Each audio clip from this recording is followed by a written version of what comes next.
করে, আমাদের মা বোনদের ইজ্জত নিয়ে গালিগালাজ করে। আমরা মৌখিকভাবে জানাইছি, মৌখিকভাবে জানানোর পরে যখন কাজ না হয়েছে তখন আমরা লিখিত জানাইছি। আর লিখিত জানানোর পরে আমাদের তো চাকরিচ্যুত করা হয়েছে, যার কাছে বিচার দিছি তাকেও চাকরিচ্যুত করা হয়েছে। তাহলে এটা কেমন কোম্পানি বোঝেন? জিএম, ইডি, আবার quality manager, line chief, supervisor, line chief, 6 নম্বর লাইনের লাইন চিফ আমাদের সাথে খুবই বাজেভাবে ব্যবহার করে, যা বলার মতো না। আমাদের মা বোনদের ইজ্জত নিয়ে গালিগালাজ করে, যা আমরা মুখে আনতে পারবো না। আমরা মৌখিকভাবে জানাইছি, মৌখিকভাবে জানানোর পরে যখন কাজ না হয়েছে তখন আমরা লিখিত জানাইছি। আর লিখিত জানানোর পরে আমাদের তো চাকরিচ্যুত করা হয়েছে, যার কাছে বিচার দিছি তাকেও চাকরিচ্যুত করা হয়েছে। তাহলে এটা কেমন কোম্পানি বোঝেন? আসলে আমাদের যে মালিকের যে ম্যানেজমেন্ট রাখছে তাদের কিছুই লোক আমাদের নাম দৃষ্টি করে তাদের কাছে পাঠানো হয়েছে বা মালিকের কাছে পাঠাইছে। কারণ মালিক তো এখানে অফিসে থাকে না, মালিক তো দেখতেছে না যে এখানে কে কি করতেছে, ম্যানেজমেন্টটাই তো দিছে, তারপরে তো মালিকে জানতে পারছে। লাইন চিফ না পিএম, সে মেয়েদের সে বিশ্বাস করতে চায় না যে আসলে আমাদের শারীরিক সমস্যা হয়েছে কিনা। শারীরিক সমস্যার কারণে আমরা যে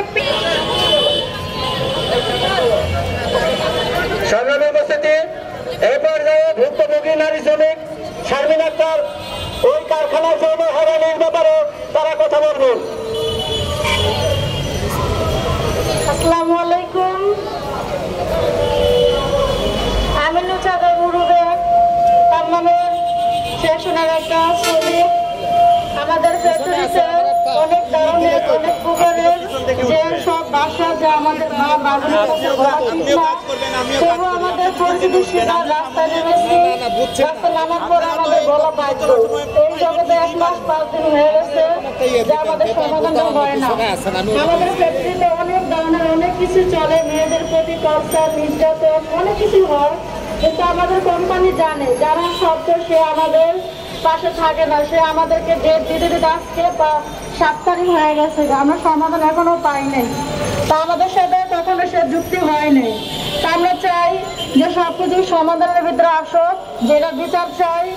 যে আমাদের ভিতরে অনেক মেয়েদের প্রতি টর্চার, নির্যাতন, খারাপ যা বলার মতো কিছুই নাই। যে অনেক ধরনের খারাপ ধরনের বাসা বলে বা গা হাত তুলে মেশিন থেকে টুলের থেকে উঠে দেয়। ভাই বোন আছে, তার সবার ক্ষেত্রে যে এরা আমাদের পাশে সবাই সহযোগিতা থাকুক, যে সবাই আমাদের পাশে থাকুক, যে এরা আমাদের ন্যায্য বিচার চাই। কেন আমরা আজকে 1 মাস কয়দিন হয়ে গেল আমরা রাস্তায় নেমেছি। আমরা চাই যে সবাই আমাদের পাশে থাকুক, যে আমাদের কোম্পানি আমাদের সাথে কথা বলুক, আমাদের থেকে চাকরি আবার ফেরত দেখ বা আমাদেরকে কি সমাধান দিবে। আমরা চাই আমাদের সব মা ভাই বোনেরা যে আমাদের পাশে থাকে, এটাই আমাদের কামনা। প্রস্তাব দেওয়া হয়, আবার দেখা যায় এইভাবে কন্ডম বের করে শ্রমিকদেরকে দেখানো হয় এটা ব্যবহার করা শিখো। আবার কিছু কিছু ক্ষেত্রে এই শ্রমিকদেরকে বলা হয় নারী শ্রমিকরা যদি 1 বার থেকে 2 বার ওয়াশরুমে যায় তাদেরকে ওই শারীরিক সমস্যা হলে তাদেরকে প্রমাণ দেখাতে হয়। কি এমন আজব কারখানা! এই শ্রমিকেরা যখন তার ব্যাপারে বিচার দিলেন তখন এই কারখানা